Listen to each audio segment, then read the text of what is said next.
This is Steven from 200 Stab Wounds, and you are listening to The Dan Chan Show.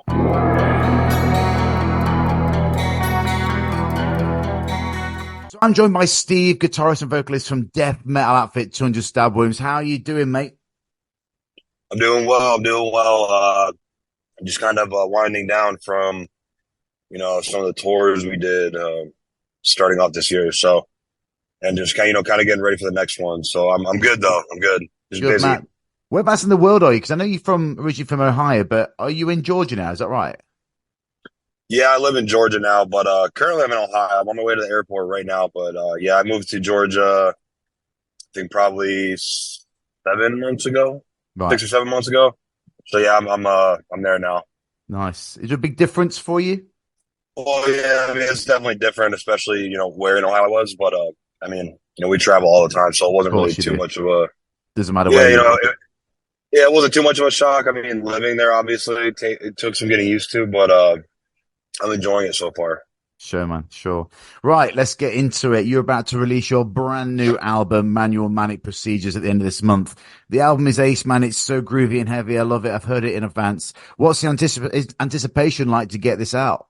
Yeah, I know my anticipation's high for this record because it's just been so long since we put out the last one, and we just been busy touring. So it'll be nice to get out some new stuff and have some new stuff for the people to listen to and new shit for us to play live on tour. So yeah, very excited to get it out. Exactly. I mean, you've given us a taste of it already with the singles Hands of Eternity and Ride the Flatline. How have these two singles been received so far? Great. They're really good. Especially, with Hands of Eternity being our first, real music video, that definitely was a big part of, putting out the first single. So it definitely helped it a lot. But yeah, it's going good though. I mean, it's going exactly pretty much how we all expected it to. People are just hyped to hear new stuff and they're ready for the record. Awesome. So tell me about how you approach the writing and recording as a band. Are you quite traditional when it comes to writing and recording, or do you do things individually now that you're not in Cleveland? Are you mixed about all over the country? How do you get a record together? Well, I mean, this one was written when before I moved to Georgia. So I mean, the way we've always kind of done it is I'll usually get a bunch of shit together just because I'm like constantly fucking writing and, demoing stuff out. So I'll usually get a lot of the stuff together and then pretty much, I show it to the guys and then we go from there on what should change or, if anything has to change. And then, we'll all kind of work together on that aspect. But, I mean, for the next one, I don't know. I mean, I'm pretty sure it's just going to be the same way. We're not really the type of band to get together and write all that often. Yeah. I mean, we've done it, but that's kind of like a hit or miss type thing for like the chemistry of our band. Sometimes it works great. Sometimes it's a shit show. So, yeah, I don't know. I mean, I'm sure we'll just probably, go as it comes to us. We'll probably just do the same thing, right at home. And, and then if there's a time where we end up together, just for the purpose of writing, I'm sure we'll hammer that out too. But, yeah, I mean, it'll probably just be mostly us sending shit to each other, I'm assuming, and then getting together and working on that, whatever our ideas are and stuff. But yeah, I mean, I guess we'll have to see. Do you ever get creative on the road when you're together? You spend so much time together on the road. Do you ever get creative during that period? Yeah, big time. I mean, we think of riffs all the time when we're out, just like before the show, just because people forget to realize that when you're touring, the show is only like an hour of your day. Yeah, of course. So there's like, there's a fucking whole bunch of time around that. So yeah, I mean, we'll be hanging out in the green room and, just kind of fucking around and we'll always come up with riffs and stuff and, just things in our head, but, we don't ever record them. So we end up forgetting all this shit that we came up with. But, yeah, it's just hard because, to work on demos on the road, you need to bring like quite a few things to make that happen. Yeah. And it wouldn't be all that hard, but it's just honestly from my point of view, it's kind of the last thing I want to do, on a show day and definitely on an off day. Sure. So, yeah, I mean, it's probably something we should probably just, suck it up and do, but we we really don't do that too often. But maybe for these next couple tours, maybe we'll try it Yeah. out and see what we come up with, and it'll probably be worth it. So. Yeah, absolutely, absolutely. Now, lyrically, have you ever written anything that you thought, nah, that's just too much, too far? Have you ever got that? Have you ever written something that's been obviously to the death metal scene and the guts and gore? Have you ever written anything that's been like, nah, we can't talk about that? No, but no, not really, because I mean, we don't, there's bands like, obviously the one that comes to mind for me is, there's bands like, Corpse, where it's Yeah, like, yeah, back in the day, they were, yeah, yeah, they were pushing some, crazy boundaries with, certain things they were talking about. But no, I mean, we're not really that type of band where we're just, being, well, at least at this point, I guess in the beginning we were just being gross for the sake of being gross, but I don't know, I mean, I feel like we're kind of growing out of that. I mean, we still have like the gore yeah. and the horror lyrics and stuff like that, but it's just, just for the sake of being as fucked up as we Shocking. possibly Yeah, can. yeah, Yeah, we're kind of growing out of that a little bit. So I mean, no hate to any bands that do that. That's just us personally. yeah, But yeah, no, I mean, we haven't really ever written anything where it's like, I don't know if we should do that. Everything that, lyrically, everything that we've came up with pretty much always makes it onto wax. So yeah, no, nothing that I can remember where we were like, oh no, we're not gonna. And and honestly, if we came up with something that was, really fucked up and it made sense to what, yeah. the You'd stick with what it. the song, we'd stick with it, and whatever kind of shit we get, we'd, Yeah, deal with. we'd stand on it because we know that, this shit is just entertainment. It's not, you So know. in all seriousness though, like what is the lyrical elements to the album? Tell me some themes because tell me about the track "Ride the Flatline," for example, and also "Parasite" has an intriguing theme as well. Yeah. So, Ride the Flatline, it's really just about um, just train disaster type death, but, it's so the song's not really about this situation, but it was kind of inspired by it. In Ohio a few years ago, there was a train that derailed, and it was carrying a bunch of crazy chemicals, and Mhm. it derailed and it caught on fire, and fucking, a lot of those chemicals got into The atmosphere. the Ohio River, Well, and really? that's Yeah. yeah, and that's a lot of people's water supply, so Yeah. Wow. yeah, so the song's not really about that, but it was inspired by that situation. Uh-huh. That happened like an hour from where me and Ezra lived, so Wow. it was pretty freaky when it did happen, but yeah, so it's pretty much just about fucking dying by train, so nothing too crazy, I guess, but But it was in, Parasite's a bit different, right? This is one I've not heard of before like this. Tell us about that. yeah, so that one is about pretty much just someone going into a nursing home and blowing it up. So, and then it's pretty straightforward. It's pretty straightforward, pretty much up until the end, and then it kind of, the last lines of the song, it kind of gets a little bit deeper as far as what, the ways you could take that, Yeah. and the way that I take it, because I didn't write the lyrics for that Sure. song, but the Hmm. way that I take it is the last little lines in the song, is like, you hear about um people that are in nursing homes and, places like that, they're getting abused and shit. Hmm. And, so the way I took those last lines in the song is like, a lot of these places, realistically don't even really care about, Yeah. their client, which would be the elderly person in this case. It's all a money grab at the end of the day. So then, these places aren't really doing anything to have protocols to hire people that are, mentally fit to do that type of job. And some of these places, these people are getting abused and in some cases killed, so it's Mm. all about money at the end of the day, Yeah. Yeah. and that Yeah. kind of shows it's like, as long as the higher power is getting paid, then they don't really give a fuck who's actually on the front lines taking care of these people, because obviously, sometimes Yeah. they're hiring people that abuse people and kill people and all that shit. So You know, mate. it gets a little it You're gets a a little you're deep near the end, but we don't really usually get into that type of shit, but we did you're on this you're, one. you're a caring bunch, you guys. I didn't realize. Yeah, we're very emotional.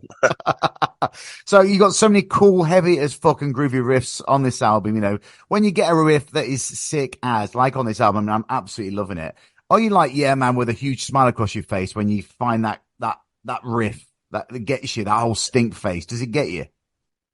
Yeah, big time. I mean, that's one thing that we really, and I think that people will be able to tell for this record. I mean, that's one thing that we really tried to get into on this record was, Yeah. you know, just having a collection of really, really good riffs. We weren't really trying to, reinvent the wheel as far as like song structuring and how fucking fast can we play and how fucking crazy can we get? Like, Yeah. because when you hear this record, that's definitely not what comes across. It's not going No. to come across that way to anybody, you know? It was No. just trying to find that groove and that pocket with really good riffs. And I feel like there's riffs all over this fucking thing, and that's really what we strive to do.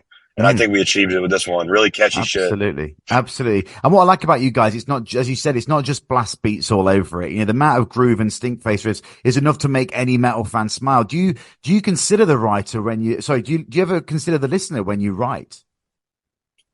Yeah, I mean, all the time. I mean, I've talked about this in a couple of interviews where, um, as a band, we've been more kind of like a lot of our growth as a band and like what our sound should be came from uh us being on tour so much and playing live because there's there's been songs. Well, our first record we wrote and recorded before we ever even played a live show. So, Right. that was pretty off the cusp as far as like just what we wanted to do. We didn't really have an idea of what our people really, really enjoyed because that's when you get a good idea of it. You get a good gauge as live, Yeah. Yeah. what parts people like and what riffs people like and what kind of riffs people really are gonna, trigger them. So, playing live these past 3 years and touring so much and playing in all these different places really kind of helped us grow. And when we wrote this one, we definitely had the listener in mind. But I mean, at the end of the day, it's really all just for us. And if people like it, cool. If they don't, then whatever. Yeah. Of But course. we definitely want to satisfy our fans Hmm. first, you know. But Yeah. we really just want to find.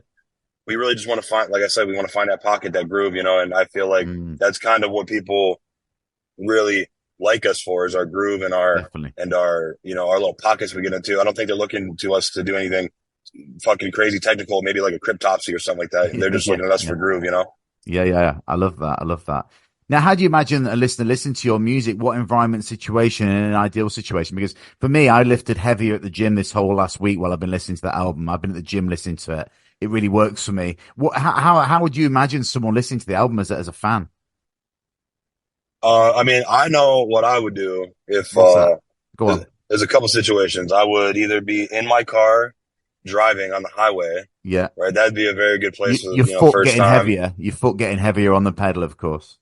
Yeah, yeah, for sure. And then, another situation, perfect one would be, fucking, obviously, being with a bunch of friends, pounding down some adult beverages, maybe at a bonfire or something like that. That's a good situation. Yeah. Um, Nice. that's just what I would do personally, just because it kind of those type of situations. Um, it's just better for this type of music. I feel Sure. personally, listening to it for the first time. But and of course I know that like because this is how I am. I know that when people hear it for the first time, there's going to be a shit ton of people that are like, oh, this is not that good. Like, it's not as good as this. And I like their last one better. But that happens with me. I do that too. I'll listen to a band I really enjoy. I'll listen to their new stuff. And the first couple of times, Yeah.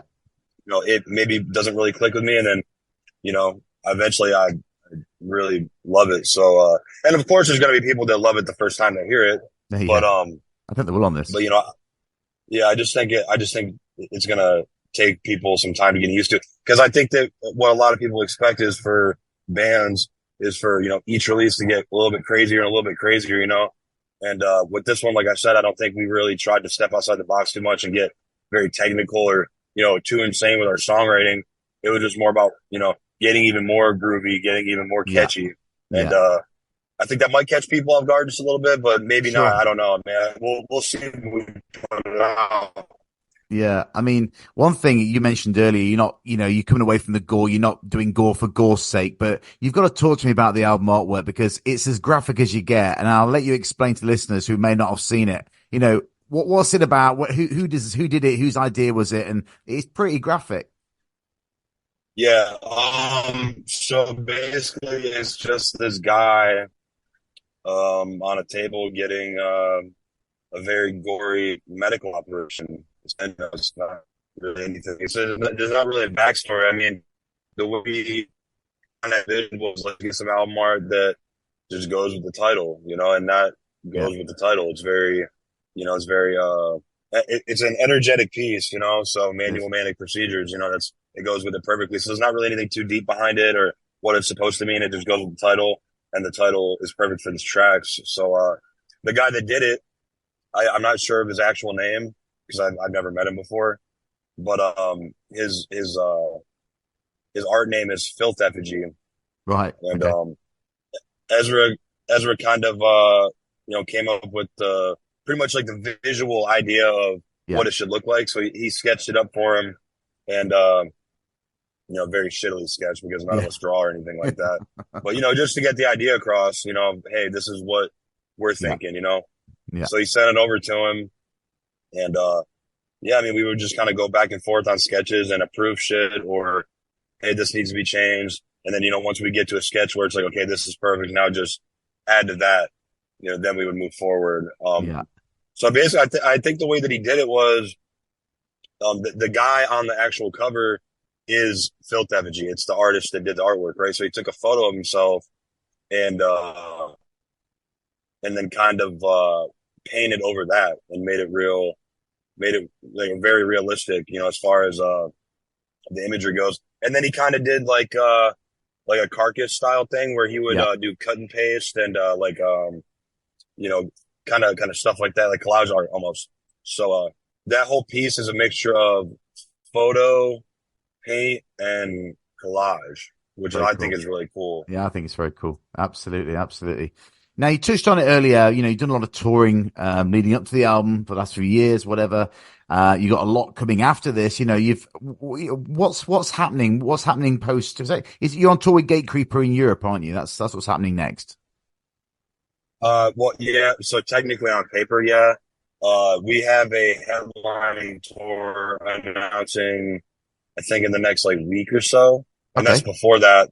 And then we're also announcing a tour here in like 2 hours that's Oh wow, happening before that European tour as well. So yeah, we awesome. got we got a couple things coming up before that, and then we go back to Europe, and then we're already pretty much working on shit for early next year too. So yeah, we're a very busy bunch. Amazing. And can you tell me, like, where's your favorite place to play?